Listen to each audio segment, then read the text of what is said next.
It's the Steppin' Out with DLashay talk show. On tonight's episode, we're talking about life after incarceration.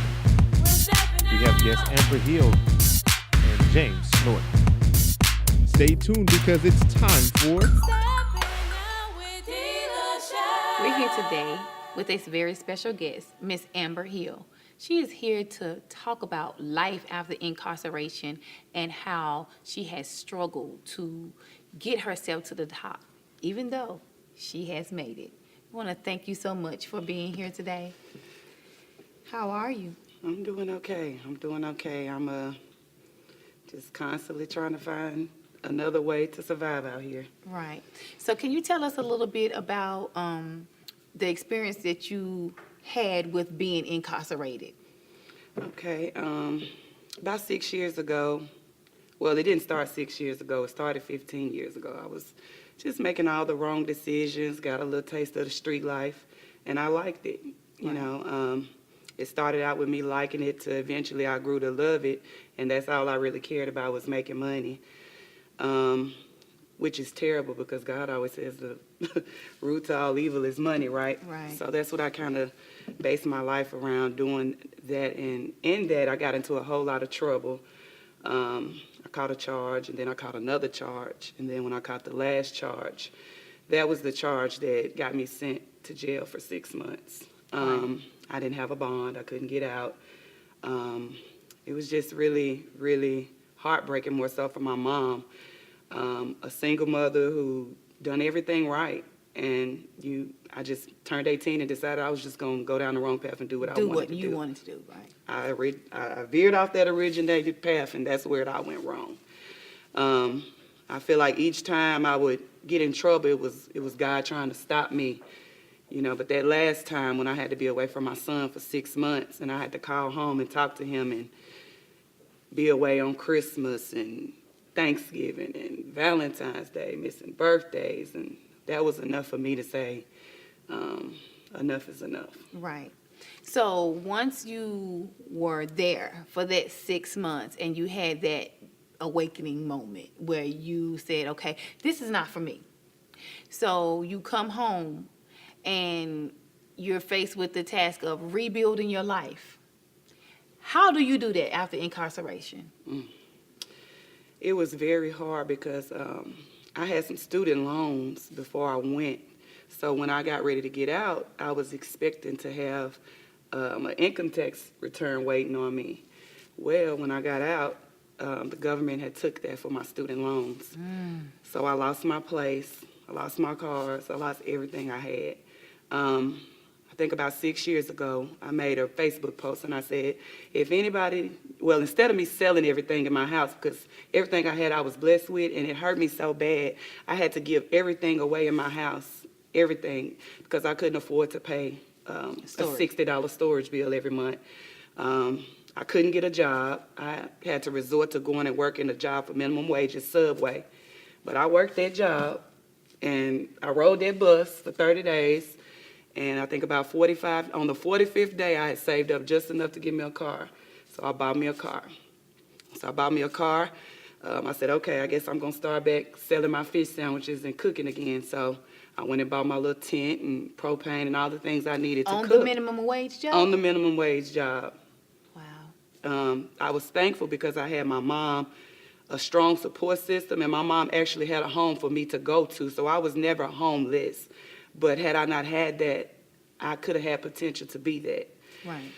But after doing that, I started back cooking under a tent, and I was set up in different places, and I would fry fish. And, I mean, it started to really make a nice amount of money, right. Enough money where I could pay my bills doing it. Right.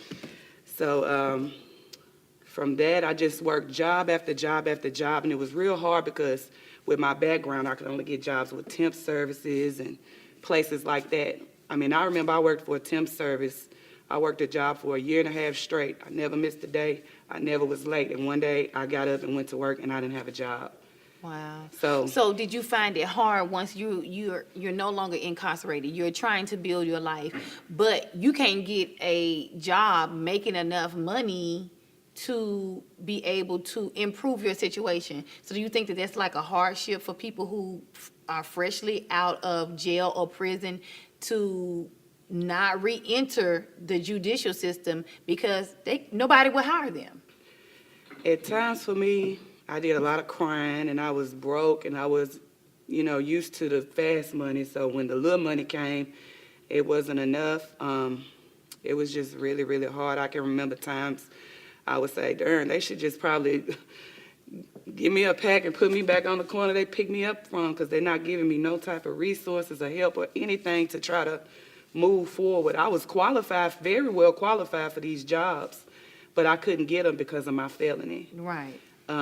Being a first-time convicted felon, which they take our people and they give them the harshest sentence when we're supposed to be offered help from the first time, Right. but I didn't get that.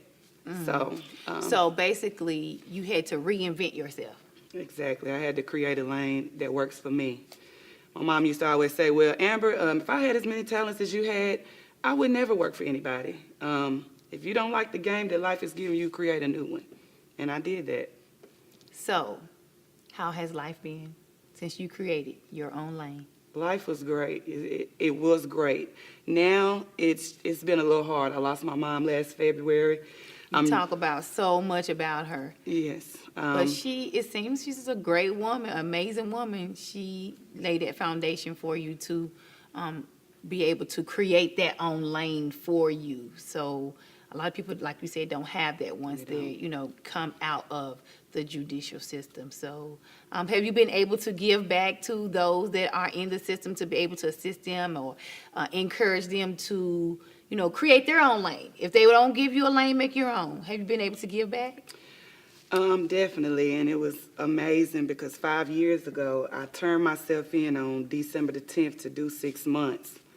And 5 years later, this past December 10th, I cooked for 125 inmates at DLashays Special Needs. Wow. That's not even supposed to happen, right? You're not even supposed to be able to go back into the system, not even to visit. Not at all, but God. that man upstairs will take you some places no man can. So do you feel like, look back and say, it was worth it? Definitely. I took a step out on faith. I believed in myself. And I just asked God, if you get me out of this last thing, I'll take my hands and do something positive with them. And from that, I came home. I started doing chocolate-covered strawberries. Now you see a lot of people doing them, and I love it because I remember when I started, nobody was doing them. And I love to see everybody doing the cakes and the strawberries and the pies because this is a growing city. Right. And it's a lot of people here. No one vendor can serve everybody. Right. From that, I got the food truck. From that, I got the commercial cleaning business. I also go to people's homes privately and prep and cook for them. So if someone wants to get in contact with you to order strawberries or cakes, or want to, they have a small business and would love for you to come in and do the cleaning, get a contract with you, how can they reach you through your social media handles? Well, they can reach me at Amber Hill on Facebook or Instagram, which is pretty, Pretty _ Ambeezy. Ambeezy, okay. Ambeezy. Or they can just DM me on Facebook. Okay. I also have an email, and that's ahill4148@gmail. We want to thank you so much for coming today to tell your story of how you moved your life from being incarcerated to being a successful boss chick businesswoman. So thank you so much for being here because you are able to encourage so many others. So thank you. Thank you for having story. me, and I thank you guys for the opportunity. It's a blessing. Thank you. It's a book based on a true story. A story that depicts life's harsh realities and the power to overcome. Author Erica Hannah Fowler presents her book, Only If You Knew. Call 901-314-9148 to get your copy today. It's more than just fashion. It's style. It's grace. It's confidence. It's excitement. It's Jasmine Murray.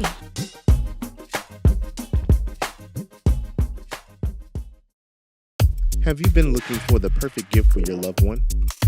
Creative Concepts specializes in beautiful custom baskets through creativity and uniqueness that sets them apart from other designers. We have baskets for all occasions and holidays. With a determination to work in a spirit of excellence, every basket is given a creative concept that your loved one will absolutely love. For inquiries and ordering, please visit our website at creativeconceptstoday.com. Follow us on Facebook at Creative Concepts Today and on Instagram at Creative Concepts 2020.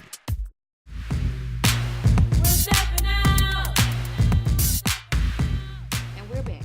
We're continuing our discussion, talking about life after incarceration. We have with us now Mr. James Norton, who is here to tell us about his struggle after being incarcerated and how he reached the level of success that he is at today. Please help us welcome Mr. James Norton. Thank you so much for being here.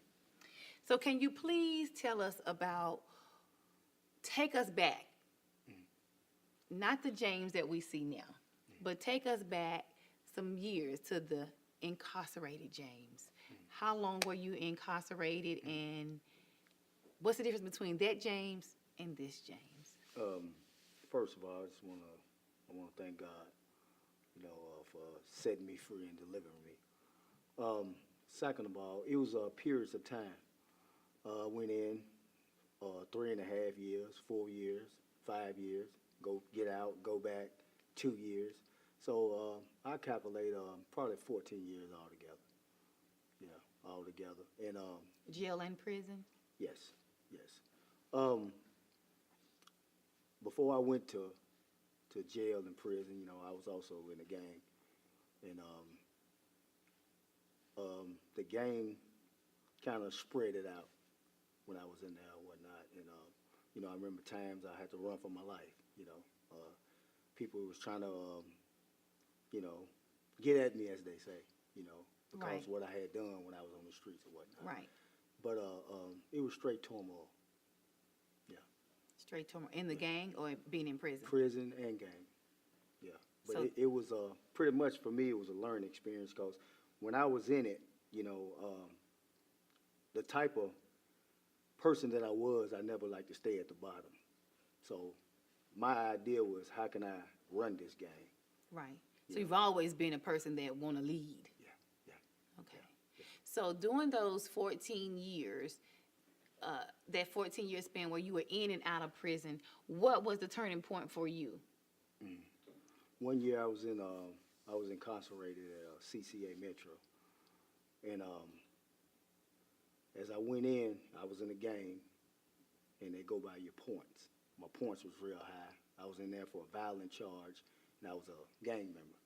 So you automatically go to the hole because you're high risk. Mm-hmm. So during that periods of time when I was in segregation, I was in the cell one day, and next door was a guy that I grew up with. And we used to talk through the walls. We used to call it our cell phones. We had a hole in the wall we can talk through the wall. It was a cell phone. Yeah. Okay. So it was a sale, all right. it was he was quiet, but I was in the cell. We was in there both by ourselves. But all I heard was, change or you gonna die. Wow. And that moment I dropped Was to that my him? knee. It was the Lord. It was wasn't the him. Lord, okay. It was the Lord. He said, change or you're going to die. And I started crying, didn't know how to pray. I just said, Lord, let your will be done. So that was a turning point. That was a turning point. So not long after that, you were released from jail. Mm-hmm. Once you were released from jail, did you face obstacles trying to find jobs, trying to find employment? Yes, I did. First of all, like I said, employment, it was very hard, because first,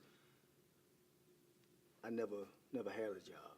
So it was very different to go fill out an application. I remember filling out an application, and the guy looked at my application, and he said, Mr. Norton, you never had a job before? And it hurt me. Hurt my feelings, it hurt my pride. I said, no, sir. And he said, I want to give you an opportunity. And I didn't look back. So somebody gave you an opportunity. Somebody gave me an opportunity. But before that, it was door shut out of the door shut. No, we can't hire felons. We can't hire felons. We can't hire felons, you know. But the time that I was finna give up, God opened the door for me.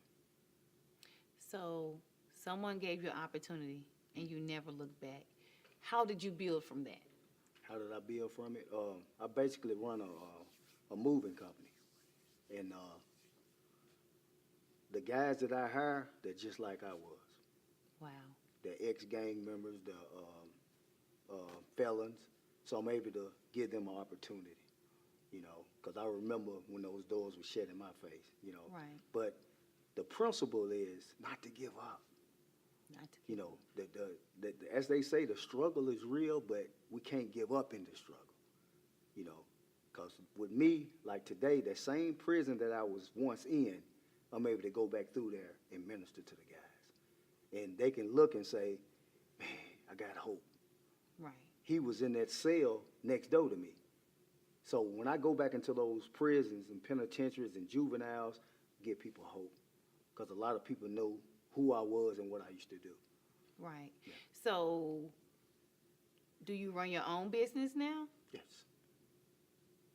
So do you think that that is the best way for someone who comes out of being incarcerated to start their own business, or if somebody gives them an opportunity, open up ways for, look for ways to start their own business? Do you think that's the best way? I don't think it's the best way. It's not the only way. It's not You the know, only sometimes you got to start. I remember when I first got out, I was working at Labor Ready, Right. you know, and I was making $9 an hour, you know. But I remember, I never forget, I remember when I put my uniform on and it had my name on there, and I put those boots on, and I felt something just go over me. And I was never late, and I was always on time. But I couldn't go higher because I was a felon, Right. you know. But God shut that door and opened another door. Then I went from making $9 to $13 an hour. I went from 13 to running my own business. Wow. That's amazing. Yeah. Determination. Determination. Refusing Self-will. to give up. Yeah. Trusting the plan. Despite of my past, I can go forward.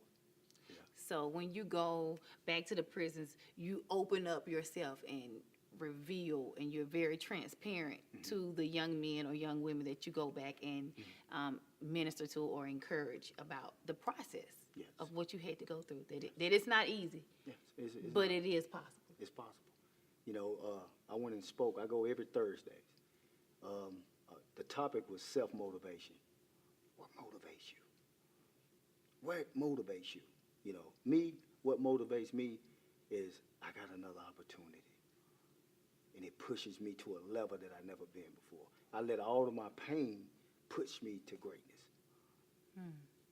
All the pain that I had to go through, not having a father figure in my life, you know, being arrested, you know, as a child not having enough to eat sometimes, you know, it pushed me to another level. It And pushed you me to never looked greatness. back. Yes. Thank you so much for telling your story. If someone wants to contact you, how can they do so? Through your social media handles? You can look me up on Facebook, James Norton. Just James Norton. James Norton. SNORTEN. T-E-N. His information is at the bottom of our screen if you would like to contact Mr. James Norton. We'll be back after this message. It's more than just fashion. It's style. It's grace. It's confidence. It's excitement. It's Jasmine Murray.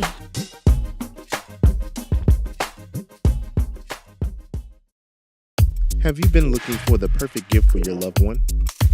Creative Concepts specializes in beautiful custom baskets through creativity and uniqueness that sets them apart from other designers. We have baskets for all occasions and holidays. With a determination to work in a spirit of excellence, every basket is given a creative concept that your loved one will absolutely love. For inquiries and ordering, please visit our website at creativeconceptstoday.com. Follow us on Facebook at Creative Concepts Today and on Instagram at Creative Concepts 2020.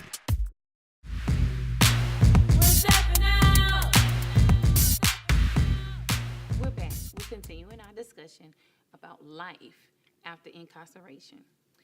So, Miss Amber, I would like to ask you and Mr. Norton, when you see young people that are going down the road that you see old Amber, where she was, do you say anything?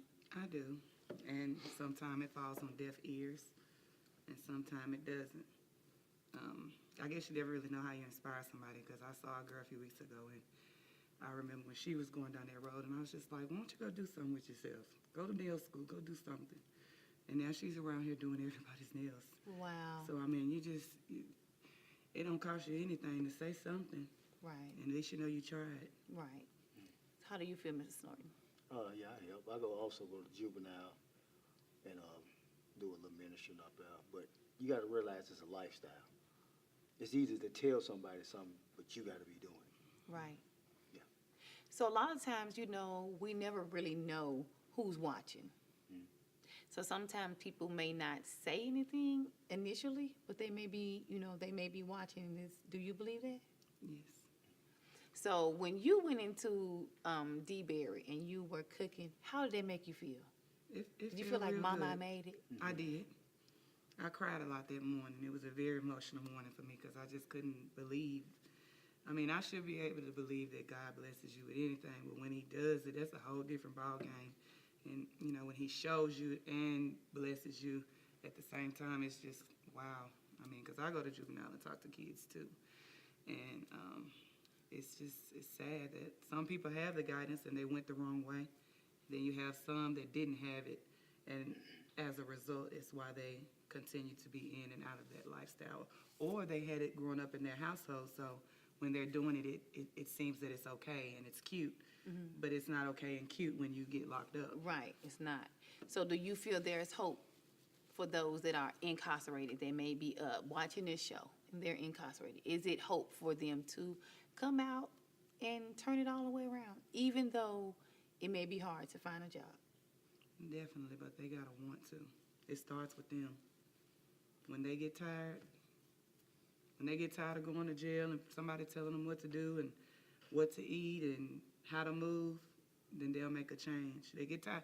Most importantly, you get tired of being away from your children. That should be the most important thing. So if you get tired of that, then you'll change your ways. But if you don't get tired, then you'll just continue to do the same things. What do you think, Mrs. Norton? I think what I had to do, I had to find out who I really was. I wasn't this so-called gangbanger. I wasn't this killer. I wasn't this thug. I had to have an in-depth of who I really was. If you don't know who you are, you'll create, it's like Facebook. You'll create your own images. Mm-hmm. I was Tupac. I was T.I. I was whoever somebody said I looked like. That was you me. were that person. That was that person. But see, when I got to the core of who I really was, I love who I am. Mm-hmm. I ain't got to be no entertainer or nothing. Right. I can be me, and I enjoy being me. Right. I always say, you can't beat me being me. That's the You truth. cannot beat me being me. And it's not that I'm just so great, but you just can't beat me being me. Even if you try, it's a carbon copy check is not the same. It's not. It doesn't have the value of that real check. Exactly. So I want to thank you both for being here to tell your story, because there is hope. And yes, it's hard. I mean, when I'm listening to you all talk about rebuilding your life after incarceration, creating your own lane. When someone gives you an opportunity, take it and run with it. So thank you so much for telling your story. And I know that you're encouraging someone. You all encourage me, so I know that you all are encouraging someone. So just keep doing what you all doing. And like I said, again, thank you for being here. We want to thank you all for tuning in today to Steppin' Out. If you are someone that has been incarcerated, please know from their story there is hope. I'm DLashay, and we Steppin' family, or he empowered his family to get out of that situation, and so they can progress forward. Well, one of the things I like to tell most people that wealth and poverty is in the mind, first and foremost. So the way you think is the way you operate. So if you operated from a broken-minded standpoint, you do things that broke people do. You know, so just being able to see how this person think, because unfortunately most people don't believe that at this very second you are the accumulation of your thoughts. Of every decision that you made, you are the accumulation of it right now. So I need to find out how you think first and foremost. How do you view money? Why do you have to spend money so rapidly? What's going on? Is it an esteem issue? And when I come to realize in the lower economic communities, is most of your money is tied to esteem first and foremost. Secondly, we have too many adults living in second childhoods. A lot of them live through their children, not for their children. Right. So we have to get that part fixed first, healed. That's the word I want to use first. Secondly, we got to get into these school systems. Like when I came to speak at your school to talk to the students that offer a lot of resources, we need to start having more parent community classes that talks about finances, especially if you know this is an issue ongoing. 2018, we're still having the same conversation. So what do you say to the parent that is, it's tax season?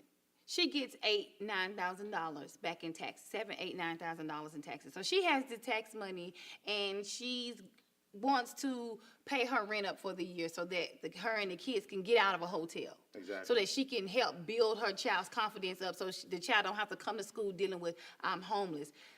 How do you assist these parents that they have this income tax money, but they don't know what to do with it? They don't know anything about a bank account. All they know is I have this prepaid card, or I have this food stamp card that I get a check on, and I get food stamps every month, this stipend that I get from the government. How do you assist them? You talking language it's foreign to them.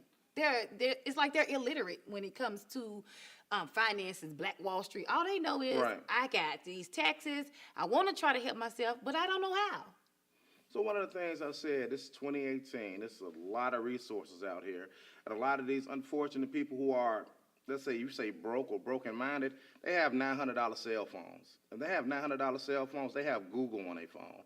If they have Google on their phone, they could type in assistance. I don't know about money. I don't know about banking. I got $8,000. What are some of the things I should do? They can ask questions, because they seem to ask questions about a lot of other things that don't have anything to do with money, and put themselves in situations where they're more detriment to themselves. So I would tell that person who have $8,000 that, hey, the first thing you need to do, pay yourself, take 10% of that money and put it into a savings account or on your prepaid card, because life happens. And we got to ensure that we're going to be prepared, so when the life happens situation occurs, we're prepared for it. We don't talk preparation anymore. So that's the first thing.